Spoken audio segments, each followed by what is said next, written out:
Good morning મિત્રો. આજે આપણે પ્રક્રિયાઓ કે જેમાં આલ્કોહોલ સંયોજનોના સી અને ઓ બંધ તૂટે છે એ પ્રક્રિયાઓ જોવાના છીએ, જેમાં દરેક વખતે જુદી જુદી નિપજો બનશે. એમાં પ્રથમ બે પ્રક્રિયાઓ ટોટલ આજે જે ત્રણ ભણવાના છીએ કે ભાઈ એચએક્સ સાથેની લ્યુકાસ કસોટી ઓલરેડી ચેપ્ટર નંબર 3 માં તમે જોઈ ગયા છો. PBr3 સાથેની પ્રક્રિયા PX3 સાથેની પ્રક્રિયા એ પણ આપણે ચેપ્ટર નંબર 10 માં હેલો આલ્કેનની બનાવટમાં, ટૂંકમાં હેલો આલ્કેનની બનાવટમાં તો આ બંને પ્રક્રિયા આપણે સમજી જ ગયા છીએ. નિર્જલીકરણ એક આપણા માટે નવો ટોપિક છે, પણ એ પણ આપણે થોડા ઘણા અંશે તો 11th માં સમજી જ ગયા છીએ આલ્કીન સંયોજનોની બનાવટમાં. કેમ કે આ નિર્જલીકરણ જે અહીંયા આલ્કોહોલનું આજે આપણે જોવાનું છે, એમાં દરેક વખતે નિપજમાં આપણને આલ્કીન માત્ર મળે છે. બરાબર છે? તો જોઈએ સી અને ઓ વચ્ચેનો જે બંધ તૂટે છે એ કઈ રીતના પોસિબલ થાય છે. તો બહુ સાદી રિએક્શન છે. સૌથી પહેલા આપણે કોમન રિએક્શનથી શરૂઆત કરીએ. HX સાથેની પ્રક્રિયા where X equal to most probably HCl નો યુઝ થાય છે, કેમ કે આ લ્યુકાસ કસોટી છે. બરાબર છે? કઈ HX સાથેની પ્રક્રિયા એક પ્રકારની કેવી છે? લ્યુકાસ કસોટી છે. અહીંયા હું ટૂંકમાં લખી નાખું છું લ્યુકાસ કસોટી. અને ખાસ કરીને એનો ઉપયોગ શું છે? તો પ્રાથમિક, દ્વિતીયક, તૃતીયક આલ્કોહોલ સંયોજનોની પરખ માટેની કસોટી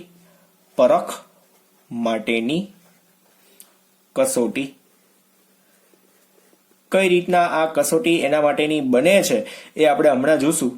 પેલા સાદું એક એક્ઝામ્પલ જોઈએ. આપણી પાસે ફોર એક્ઝામ્પલ ROH છે. ROH રિએક્ટ કોની સાથે કરશે? તો કે ભાઈ H અને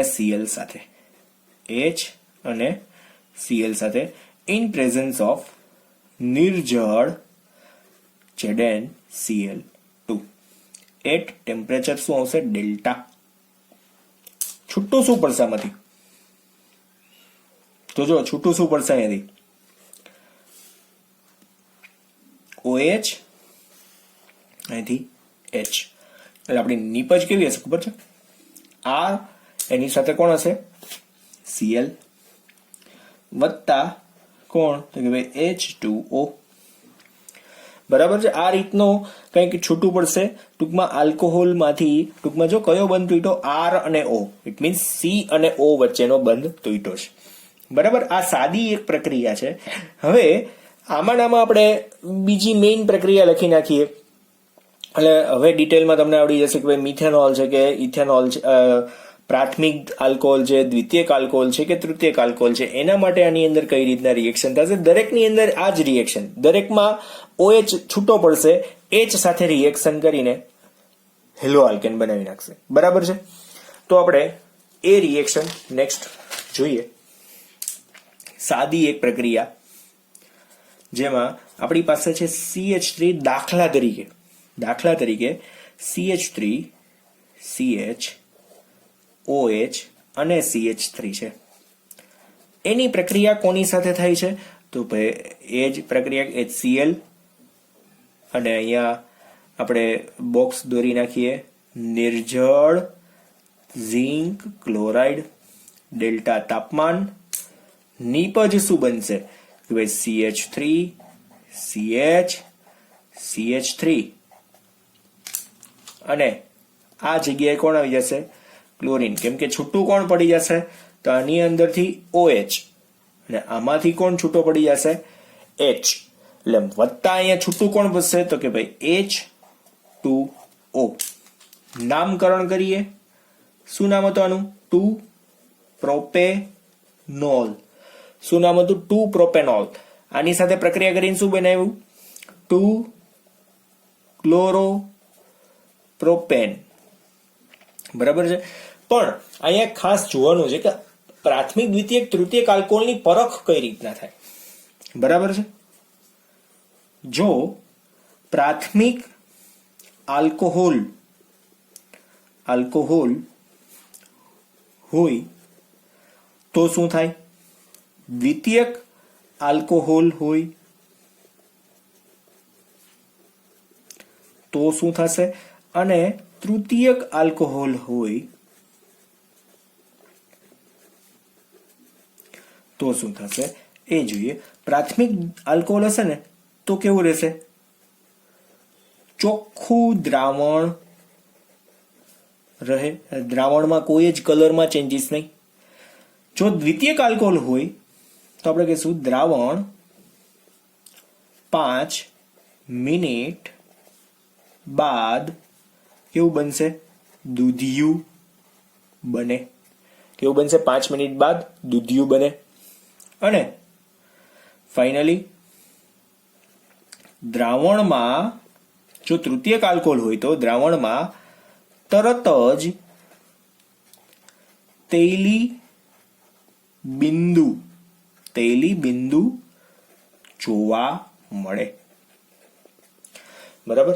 ટૂંકમાં આ એક પ્રોસિજર છે જે એમસીક્યુ ની અંદર ખાસ તમને પૂછાઈ શકે એવો પોર્શન એમસીક્યુ માં ખાસ આવી શકે, અને ખાસ તમારે યાદ પણ રાખવાનું છે. બરાબર છે. આ 3 પોઈન્ટ એમસીક્યુ માં આવે એવા છે. બરાબર, અને યાદ રાખવાના છે. બરાબર. હવે PBr3 વાળી પ્રક્રિયા જોઈ લઈએ. ફોસ્ફરસ ટ્રાઇબ્રોમાઇડ, એ તો એલિફેટિક અને એરોમેટિક બંનેની અંદર પોસિબલ થાય છે રિએક્શન. ફોસ્ફરસ ટ્રાઇબ્રોમાઇડ. બીજી રિએક્શન PX3 સાથે પ્રક્રિયા. PX3 સાથે પ્રક્રિયા. કઈ રીતના પ્રક્રિયા થશે,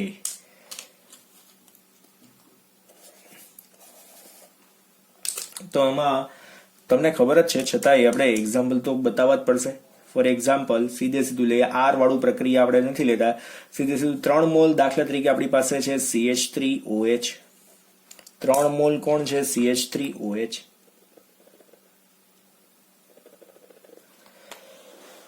બરાબર. એની પ્રક્રિયા કોની સાથે થાય છે, તો વત્તા આપણે લખી નાખીએ PBr3 સાથે થાય છે. PBr3 સાથે થાય છે. બહુ સિમ્પલ છે. આમાં નિપજ શું બનશે, તો કે ભાઈ 3 મોલ CH3 અને એની સાથે કોણ આવી જશે, Br, વત્તા શું બની જશે, તો કે ભાઈ H3PO3 ફોસ્ફરસ એસિડ. બરાબર છે. નામ શું થશે, તો કે ભાઈ અહીંયા મિથેનોલ હતું, મિથેનોલ, એમાંથી શું બન્યું, બ્રોમોમિથેન. શું બને છે, બ્રોમોમિથેન. ડન.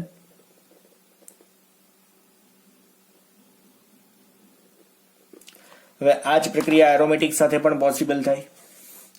દાખલા તરીકે મારી પાસે એરોમેટિક આવું કંઈક બંધારણ છે, બેન્ઝીન, CH, OH અને CH3 ની પ્રક્રિયા હું અહીંયા દાખલા તરીકે લખું છું PBr3 સાથે. આનું નામ શું થશે, 1 અને 2. 1 ફિનાઇલ 2 કાર્બન છે તો ઇથેન, 1 ઓલ. 1 ફિનાઇલ ઇથેન 1 ઓલ. બરાબર છે. આ રીતનું નામ થશે. હવે એમાંથી શું થશે, તો આને આપણે 3 મોલ લેવાના છે. પ્રક્રિયા કેટલા મોલ છે આપણો, 3 મોલ. જ્યારે PBr3 હોય ને ત્યારે ખાસ 3 મોલ પ્રક્રિયક લેવાનો, તો 3 મોલ નિપજ પણ હશે.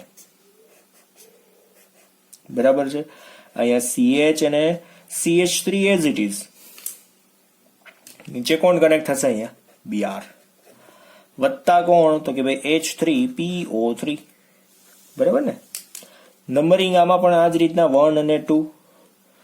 1 બ્રોમો ઇથેન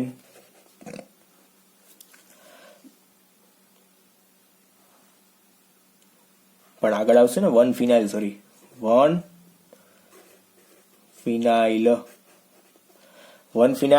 1 બ્રોમો, આખું નામ જ ખોટું છે. 1 બ્રોમો, પછી આવશે 1 ફિનાઇલ ઇથેન. બરાબર. 1 બ્રોમો 1 ફિનાઇલ ઇથેન. મારી મિસ્ટેક થઈ ગઈ નામ બનાવવામાં, તમારાથી બની ગયું. જો બની ગયું હોય અને સાચું બન્યું હોય તો ખૂબ ખૂબ ધન્યવાદ. Very nice, very good. બરાબર, જેને સાચું બન્યું હોય એના માટેની વાત છે. પણ જોઈ જોઈને લખી નાખ્યું હોય, સાચું લખ્યું હોય તો હાથે હાથે ખુશ ન થઈ જતા. હા, ચાલો ડન. આ હું વ્હાઇટનર વાળું તો મને મજા આવે, આમ થોડુંક ચોખ્ખું દેખાતું હોય ને એટલે. ભલે ને વ્હાઇટનર ના સફેદ ધાગા દેખાય, કઈ વાંધો નહીં, પણ એ ઓલું તો ન દેખાવું જોઈએ, ચોખ્ખું ગંધારું એમ. That's why. ચાલો હવે આ સેકન્ડ રિએક્શન અહીંયા કમ્પ્લીટ થઈ ગઈ. ત્રીજી રિએક્શન જોઈએ, થોડીક આ જ લાંબી છે, આ યાદ રાખવાની છે, કેમ કે આલ્કીન નિપજ આની અંદર બને છે. ત્રીજી રિએક્શન નિર્જલીકરણ. નિર્જલીકરણ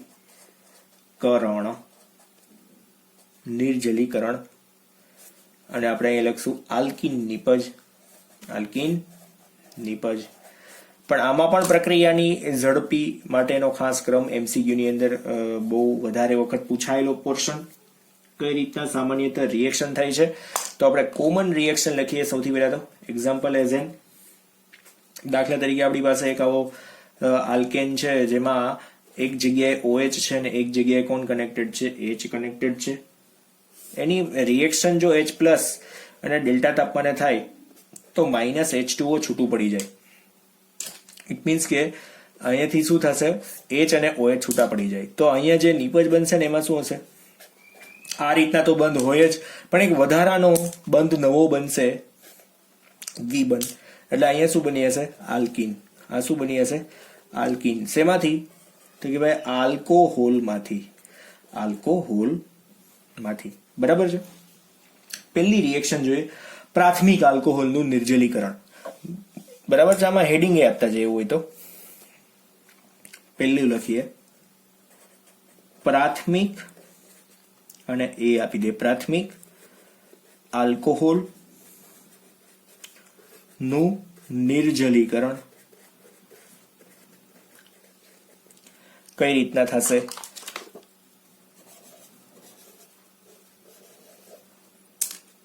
ધ્યાન આપજો.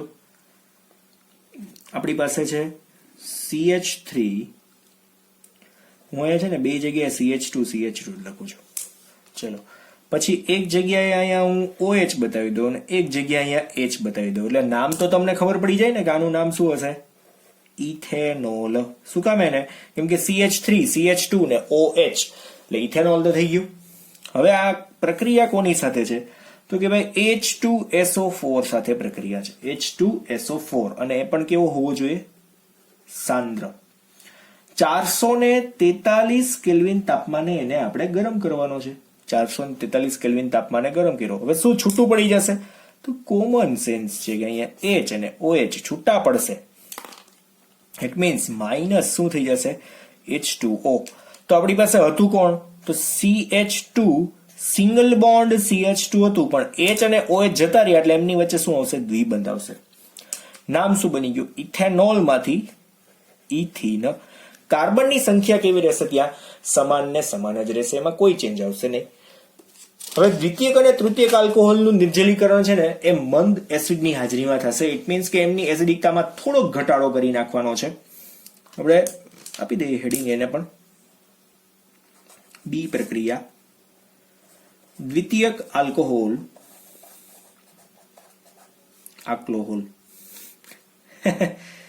દ્વિતીયક આલ્કોહોલ નું નિર્જલીકરણ. આ બધાના હેડિંગ આપણે જુદા જુદા આપીએ છીએ, એનું કારણ છે ઇમ્પોર્ટન્ટ પોર્શન જ ચાલે છે અત્યારે આપણો. બરાબર છે. ચાલો હવે ચાલશે, થોડું ઘણું તો દેખાય નહીં એવું. દ્વિતીયક આલ્કોહોલનું નિર્જલીકરણ ફોર એક્ઝામ્પલ કઈ રીતના થશે, તો આપણી પાસે દ્વિતીયક આલ્કોહોલ દોરી આપણે CH3 પછી CH અને CH2. જોજો હું કઈ રીતના દોરું છું. અહીંયા OH કરી નાખું છું અને અહીંયા H કરી નાખું છું. H અને OH આ રીતના છે. દ્વિતીયક આલ્કોહોલ તો થાય ને, OH જે કાર્બન સાથે છે અન્ય બે કાર્બન સાથે હોવો જોઈએ. કોની સાથે પ્રક્રિયા થાય છે, તો એસિડ જે છે એ મંદ બનાવવાનો છે, તો 85% H3PO4 નો ઉપયોગ કરશું અને તાપમાન પણ ઘટાડી દેશું 440 કેલ્વિન, કેમ કે આ પ્રક્રિયા ઝડપથી થાય છે. 2 પ્રોપેનોલ, શું નામ થશે, 2 પ્રોપેનોલ. નિપજ શું બનશે અહીંયા CH3 CH single bond CH2 as it is. દ્વિબંધ બનશે અહીંયા કેમ કે બે જગ્યાએથી કોણ જશે માઇનસ ટોટલ H2O. છૂટું શું પડે છે H2O. બરાબર છે. ફટાફટ આપણે લખીએ સી રિએક્શન. હવે તમને લોકોને ખબર પડવા માંડી છે. આનું નામ આપણે લખી નાખો પ્રોપીન. પ્રોપેનોલ હતું તો પ્રોપીન. હવે સી નિપજ બતાવીએ. એમાં તો હજુ પણ તૃતીયક આલ્કોહોલ, બરાબર ને, આલ્કોહોલ નું નિર્જલીકરણ.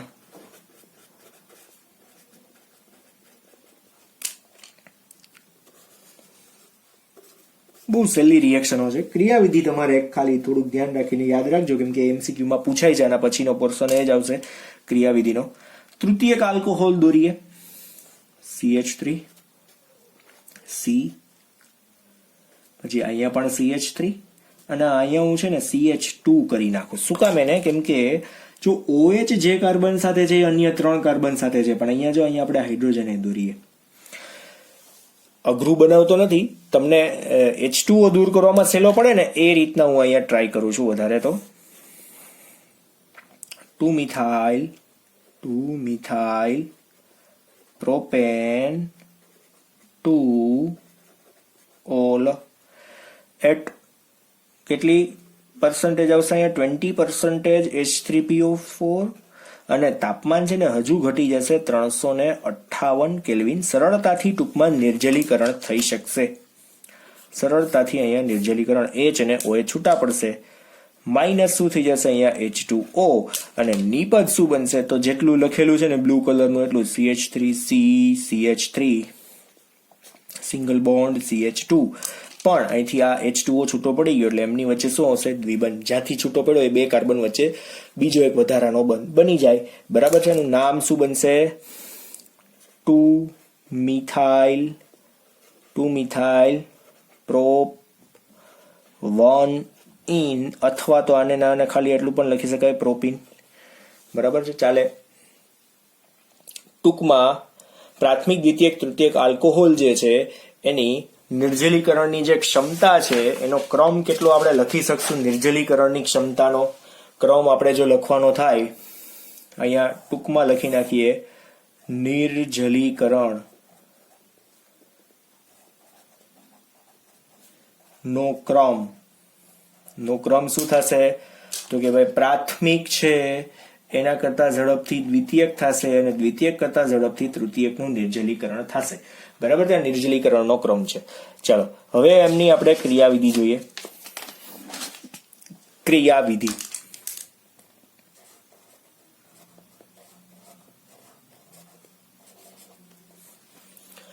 ક્રિયાવિધિમાં પહેલો તબક્કો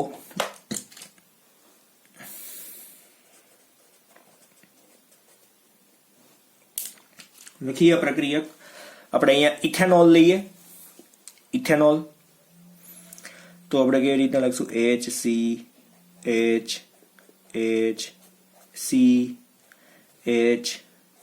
અને H. એની સાથે આપણે જોઈન્ટ કરી દઈએ. દાખલા તરીકે અહીંયા O અને H ની પ્રક્રિયા કોની સાથે કરવાની છે?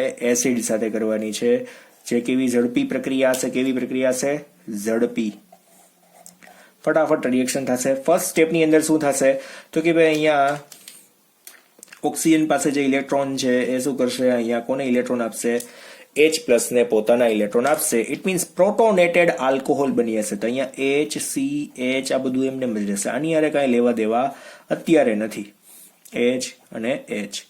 હવે અહીંયા કોણ જોઈન્ટ થઈ જશે તો આ OH અને H.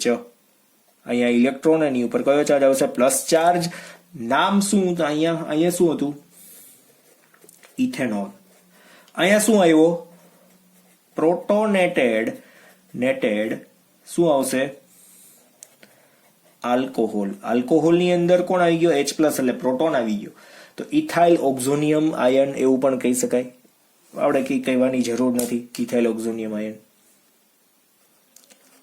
તબક્કો બીજો. શું થશે? તો આખો સી અને ઓ વચ્ચેનો બંધ તૂટવાનો છે. જોજો હવે જે બીજા સ્ટેપની અંદર શું થશે? સી અને ઓ વચ્ચેનો બંધ તૂટશે. આનું નામ આપી જ દઉં નહીં ખોટે ખોટું. શું આવશે? Ethyl oxonium ion. વળી પાછું તમને એમ થાય, ક્વેશ્ચન પૂછે આયન નો કે ભાઈ ઇથાઇલ ઓક્ઝોનિયમ આયન આલ્કોહોલના નિર્જલીકરણ દરમિયાન ક્રિયાવિધિમાં કયા તબક્કામાં નીપજ તરીકે મળે છે? તો પ્રથમ તબક્કાની નીપજ તરીકે મળે છે. હવે તબક્કા નંબર બીજો, એની અંદર આપણે શું કરશું? તો આખા H2O ને આપણે દૂર કરવાનો છે.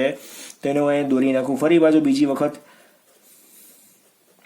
આમાં એક બહુ સારું પડે કે તબક્કો બદલે ને એટલે પેલા તબક્કાની નીપજ એ બીજા તબક્કાનો શું થઈ ગયો હોય? પ્રક્રિયક થઈ જાય. તો તમને લોકોને ખ્યાલ છે. પછી અહીંયા O, H અને H જેમ છે ને એમને મેં દોરી નાખ્યું. હવે શું થશે? તેમાં બંધ ક્યાંથી તોડવાનો છે? જો સી અને ઓ વચ્ચેનો બંધ તોડવાનો છે. અત્યાર સુધીની આપણે બધી પ્રક્રિયાઓ એ જ કરતા હતા. સી અને ઓ વચ્ચેનો બંધ તૂટે છે. આ પ્રક્રિયા કેવી છે? રિવર્સિબલ રિએક્શન છે અને ધીમી પ્રક્રિયા બનશે. બરાબર. આને ઇલેક્ટ્રોનની જરૂર છે. કોને? ઓક્સિજનને. તો એના ઇલેક્ટ્રોન ક્યાં જશે? ઓક્સિજન પોતે લઈ લેશે. બંધના ઇલેક્ટ્રોન છે ઓક્સિજન લઈ લેશે. તો હવે કાર્બ કેટાયન બનશે. કોણ બનશે? Carb cation. HCH HCH અને H. બરાબર છે. અહીંયા ઇલેક્ટ્રોન કાર્બનના જતા રહ્યા અને અહીંયા કોણ છૂટું પડી ગયું? H2O. કોણ બની ગયો? OH અને H પાણી બની ગયું. બરાબર.